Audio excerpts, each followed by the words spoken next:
जय श्री राम विद्वानों।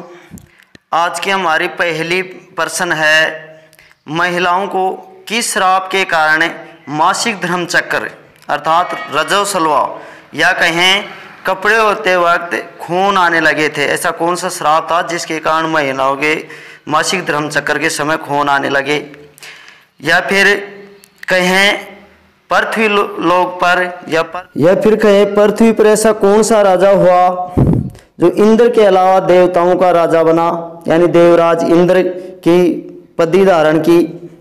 तो आज की पहेली का जवाब जानते हैं। तो इससे पहले यदि अपने चैनल को सब्सक्राइब नहीं किया तो कृपया करके सब्सक्राइब कर लें। विद्वानों, राक्षस कुल में तिरसरा और वृत्तासुर नाम के दो भाई राक्षस हुए और उन्होंने इस कदर भक्ति की कि इंद्र का सिंहासन हड़पने तक की बात हो चली थी।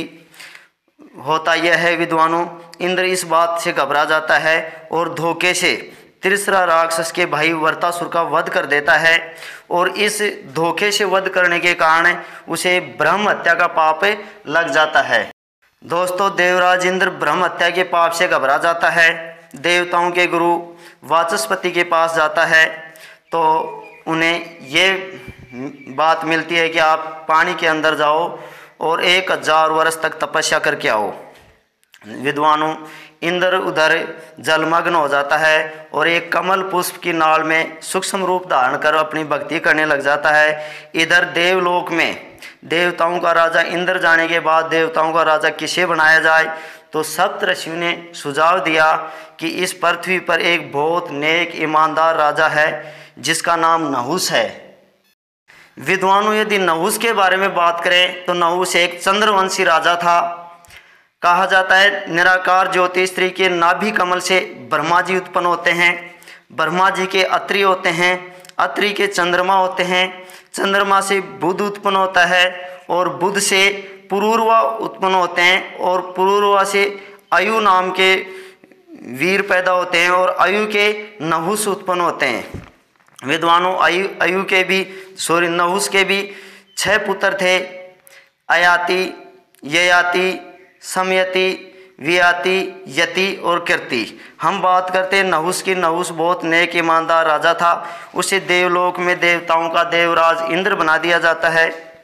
विद्वानों, कुछ समय बीतता है, उसी देवराज इंद्र जो नहुस बना हुआ था उसके पास घूमता हुआ नारद मुनि आ जाते हैं और नारद जी कहते हैं कि हे नए इंद्र, यदि आप देवताओं के राजा इंद्र बने हो तो जो भी उसको सुख भोग मिलता था वो सब आपके हुए। तो नहुस कहता है महाराज मुझे सब कुछ मिल रहा है।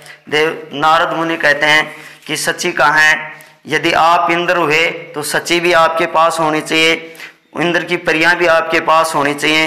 विद्वानों, नहुस फिर भी इस बात से सहमत नहीं होता है। एक दिन घूमता हुआ नदी तट पर पहुंच जाता है और वहां इंद्र की पत्नी सची स्नान कर रही थी और उसको देखकर, उसके रंग रूप को देखकर नया इंद्र नहुस उस पर मोहित हो जाता है और नारद मुनि की बात याद आ जाती है। विद्वानों, नहुस सची के पास पत्र भिजवाता है कि आप जब तक देवराज इंद्र नहीं आएंगे तब तक आप मेरे पास मेरे महलों में रहोगी।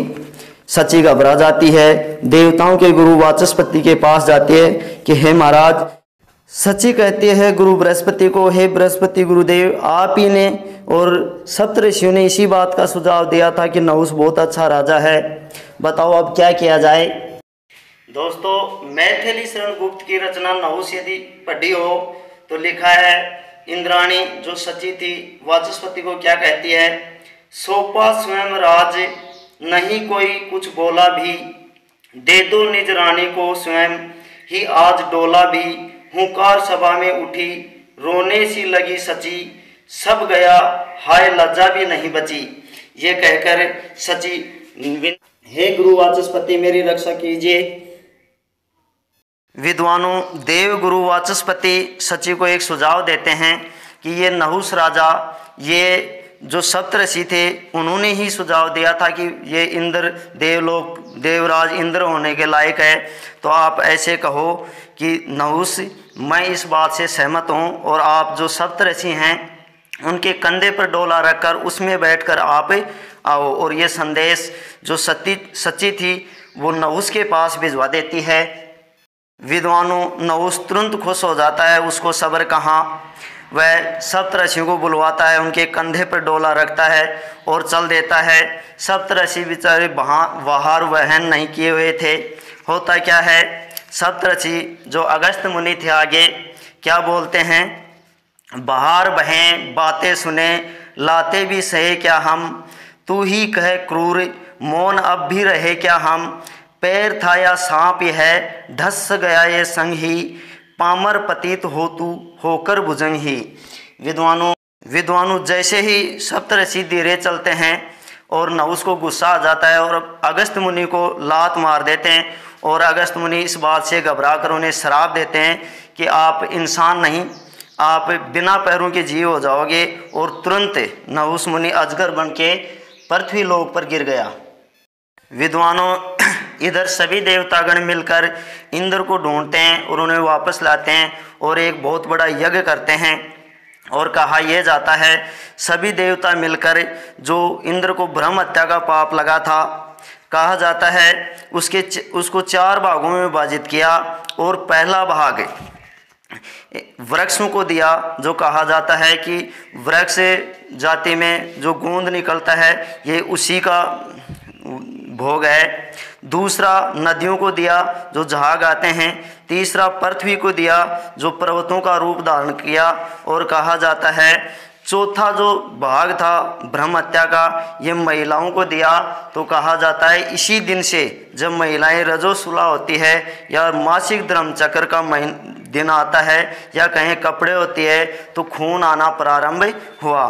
तो आशा करते हैं आज की पहेली अच्छी लगी होगी। जय हिंद, जय भारत।